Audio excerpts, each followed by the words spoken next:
You're listening to Making Money Online with Lisa Johnson, the podcast that tells you what it really takes to build a business and the simple steps to get you there. I'm determined to share with you the reality of easy, simple business marketing tips to make passive income so that you can start making money online. Hi guys, and welcome to this week's podcast. I'm interviewing somebody again today, which is always very exciting. I love to talk to different people. I'm going to give you a trigger. First, a trigger warning. There is death mentioned. I know that some people do not like to listen to things about death, so I'm giving you that trigger warning now because we will be talking about that. I am here with Stacey MacDonald, and Stacey has a brilliant role. She helps people really get their story from out of them so that they can make sure they have a real connection with the people that they want to work with, rather than, we know that people buy from people that they resonate with, they have that connection with, that they like. It's barely ever anything to do with what they actually sell, because there are always more than one person that sells the same thing. And so Stacey has this great ability to be able to take your story out. And I believe that Stacey has that because of her own story. So I want to start there. So Stacey, tell us what happened to you that completely changed your life in 2013. I was married on the 18th of October, 2013, and 62 days later, on the 19th of December, I found my husband dead in the living room. Normal work day for me, came down the stairs, went into the kitchen to make myself a coffee, came back through and saw him lying on the couch, and I instantly knew that he was dead.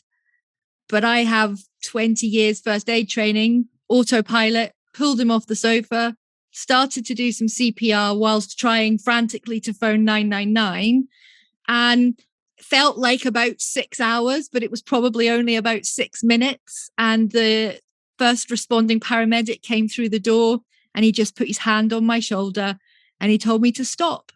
And he's such a shocking story. Like I've heard it before, and I'm still shocked every time you've told me. I'm shocked by it, because you were in your 30s at the time. I was 35. We had been together for a number of years, and we had a fabulous life, and we decided, let's get married. We got married, and 62 days later he was gone. And there is no way to deal with that. It's like, I almost want to ask you how you dealt with it, but I know that there is no right answer to that question, because everyone, deals with things in such different ways. But you had a child at the time. And so, you have to carry on when you have a child. That's becomes your main reason for living, really, for that first year. So tell me what it was like in that first year. Where were you working then? I was working corporately. So I was working for a big bank, doing corporate communications for a big bank. And Chris died on the 19th of December. And on the 6th of January, I went back to work. I was the breadwinner. I was mum to a 12-year-old, and life had to carry on. I had to find a way every morning to put one foot in front of the other, not for myself, but to enable her to keep going. At 12, the rug had been pulled out from under her feet as much as it had been from under mine. So there was no choice. You have to do it. But I found that just doing one thing at a time was the only way through. And I call it baby steps. I had to take a baby step every day in order to move forward. Yeah, because you can't think very far ahead when something like this happens to you. It is about, okay, how can I get through the next sort of even hour, 24 hours? And so what changed for you during that year? There was obviously a time when you decided, actually, I need to live again. What happened? I went through the whole year of firsts. First Mother's Day without him, his birthday, my birthday, our daughter's birthday. And it got to the anniversary of his death. And I was driving to my parents' house, which was over 500 miles away from where I lived, to go and spend that Christmas with them. And I decided in that 8-hour car journey that I was done being a widow. I hated the term. I hated the box that everybody wanted to put me in. And I just decided that at 36 years old, I was not ready to be a widow. And I remember getting to my mum's house and walking in the front door and just telling her, I've had enough. Now my life starts again. And her face, it was like she'd been waiting for me to say those words. I think she'd walked by my side for the whole year without wanting to tell me what to do, but she was waiting for me to say those words. And it was that I had to make the decision myself, but it took me the whole year of doing the year of firsts. But then life had to start again. Yeah, life always does have to start again. And also, I think at the back of your mind, you always know that the person that has died, like Chris wouldn't have wanted your life to stop because his life stopped. And I think that's always something that you kind of cling on to. Like, I have to get out of this. I can't be in this for this amount of time.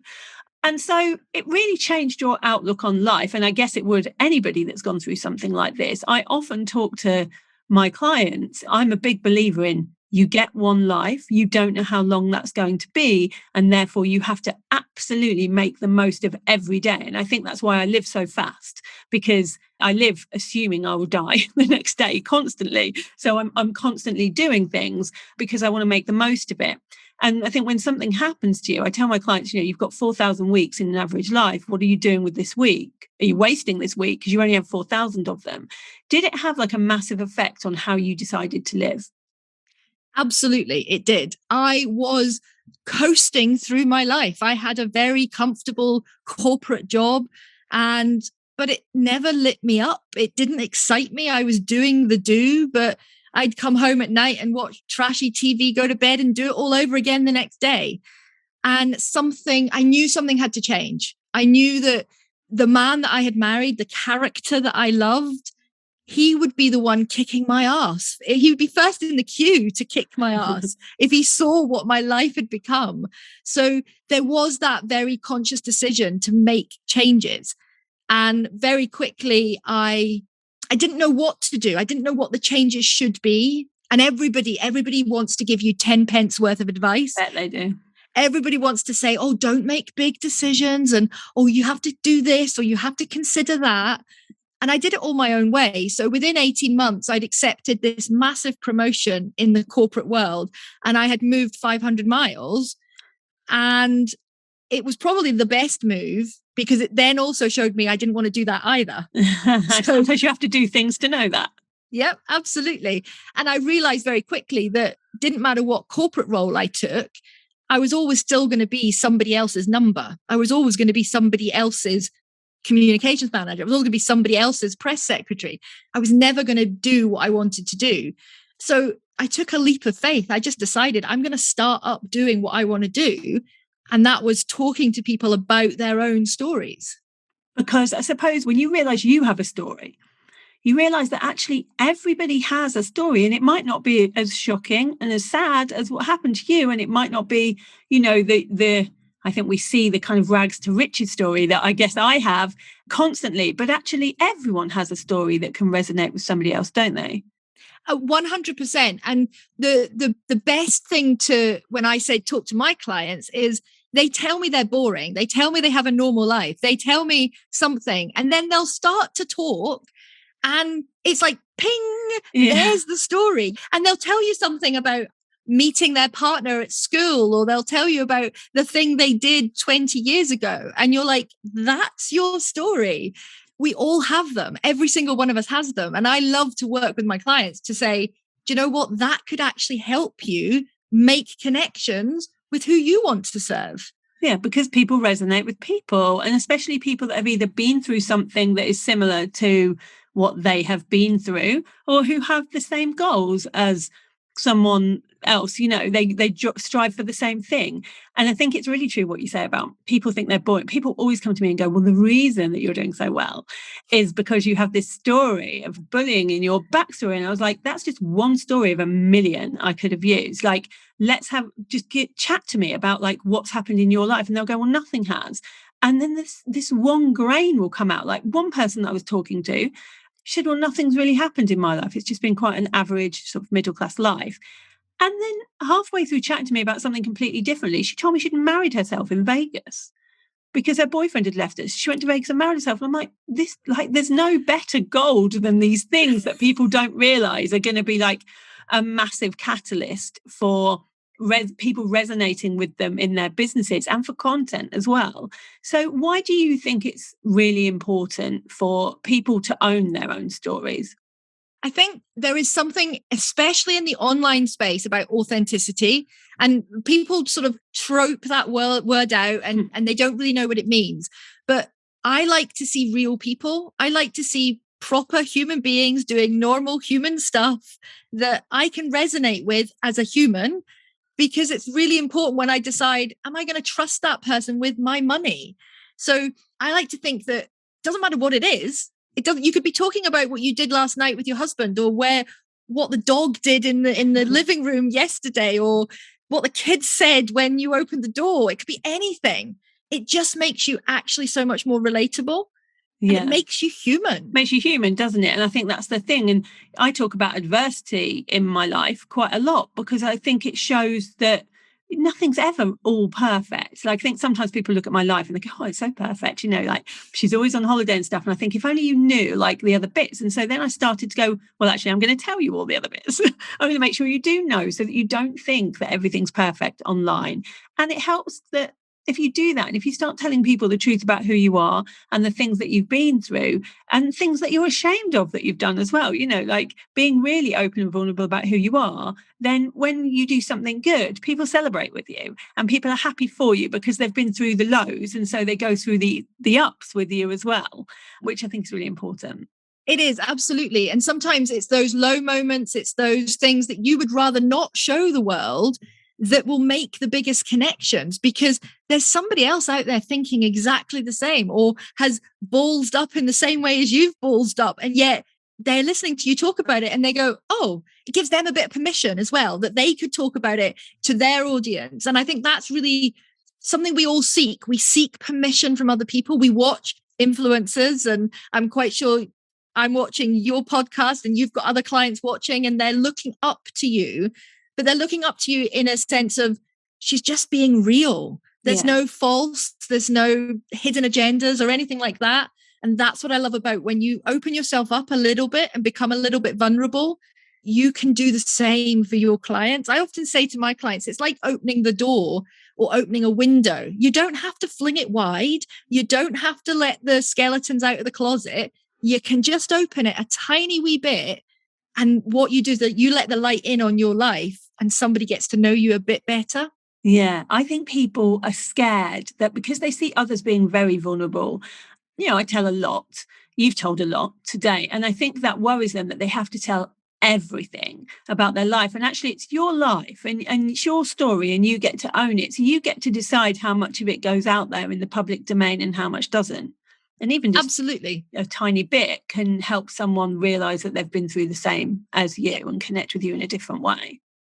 And I think it's the same that when somebody walks in on your social media or walks in on whatever it is you're putting out publicly, they're walking in on a certain chapter. You get to choose how much of the other chapters in your book you get to open up to them. And there's chapters in my life that are well and truly closed.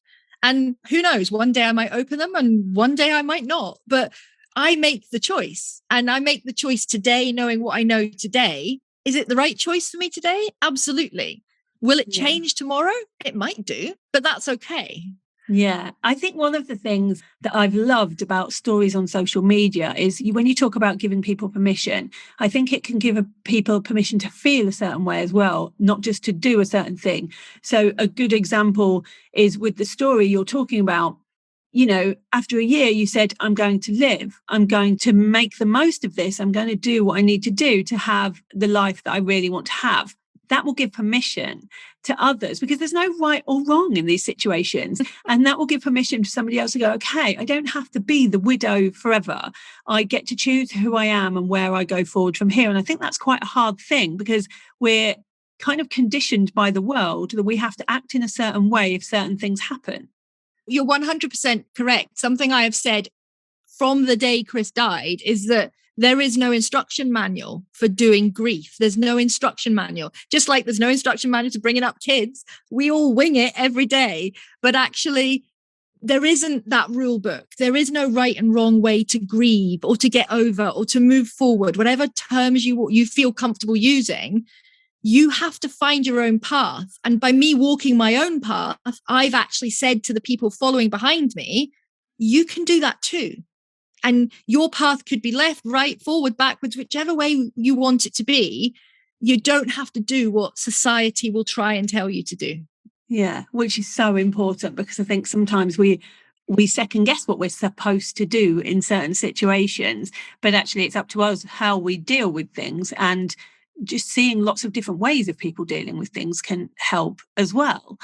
It's like, for instance, with me and the fact that I was bullied in my past, everybody said to me constantly, everybody in the online world, is that because it's a negative thing, I need to close the door on it. I need to heal from it, forget it, and it will go away. And that is that. I decided to do things a different way. I wanted to use it.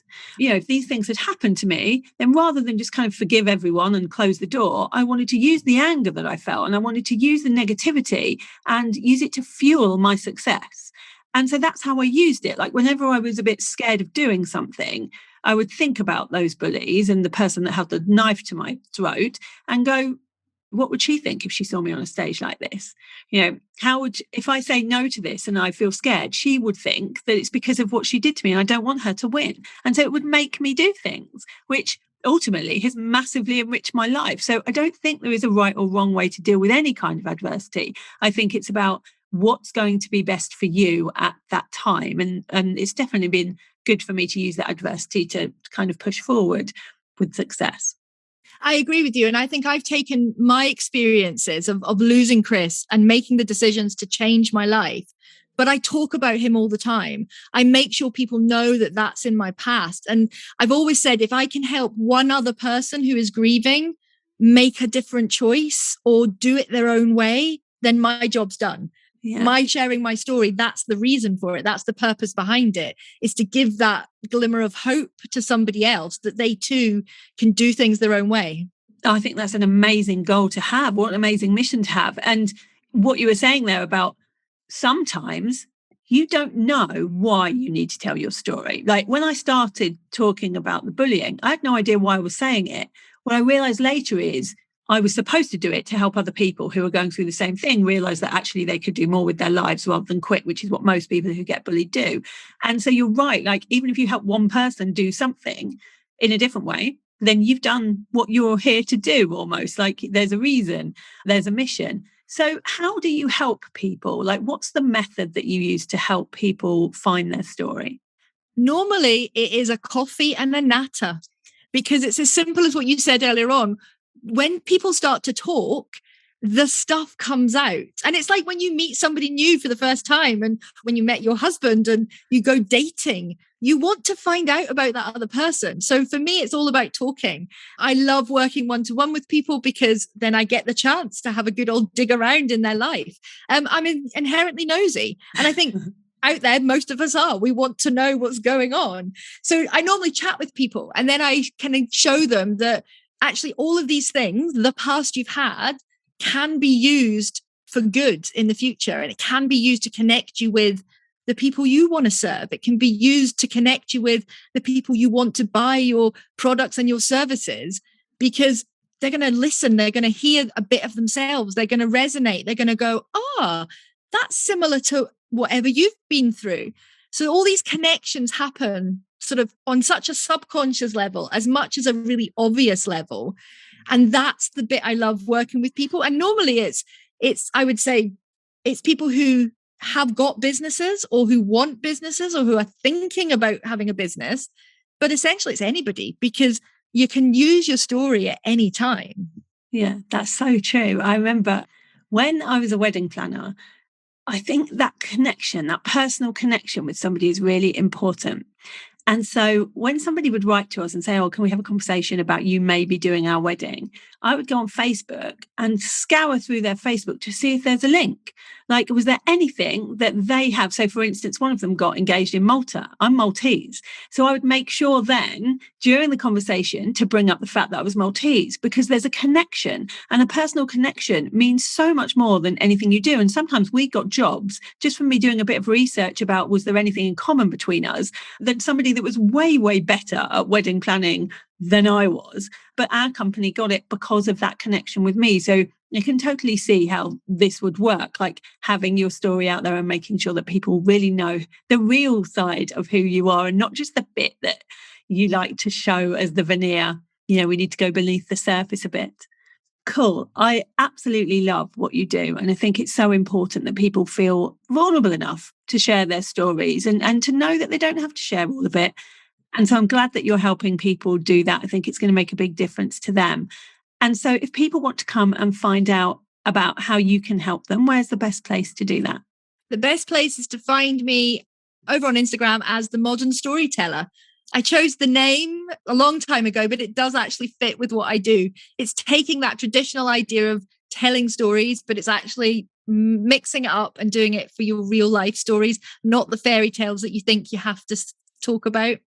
I think that's amazing. And thank you for being on here and telling your story today. I would love to have you on. I think there's more we could talk about during this. So I'm going to have you on again at some point because there's so much more we can delve into when it comes to storytelling. I think it's one of the most important parts of business and I teach it all the time. So I love that you do what you do. But thank you for listening, guys. And thank you for being so vulnerable to share your story, Stacey. And we'll put all the links in the show notes if you want to go and find where Stacey is and how she can help you. And I will speak to you again next week. Thank you for listening to Making Money Online with Lisa Johnson. If you'd like to get hold of my guide to launching, go to lisajohnson.com/launch and let's get you making money online.